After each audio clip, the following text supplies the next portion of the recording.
Komisi Penyiaran Indonesia Daerah Sumsel menyelenggarakan pemberian penghargaan kepada lembaga penyiaran jasa radio dan televisi yang ada di wilayah Provinsi Sumatera Selatan pertama kali dengan tajuk Anugerah Gemilang Penyiaran Sumatera Selatan 2015. Dalam penyelenggaraan ini, Ketua KPID Sumsel Iwan Kusumajaya mengatakan, acara penghargaan oleh KPID Sumsel digelar dan diharapkan penganugerahan ini dapat memotivasi insan penyiaran pertelevisian, sebab acara ini akan menjadi agenda rutin KPID Sumsel.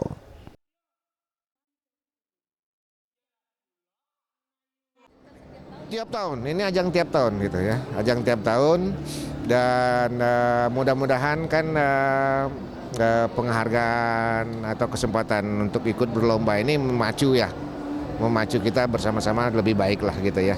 Iya, tambah ya, bukan hanya lembaganya ya.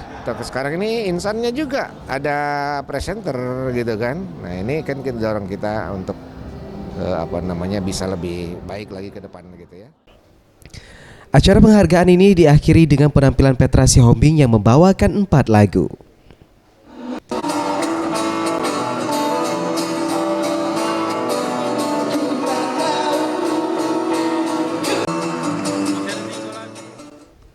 Ramayanti Faisal, Sriwijaya TV.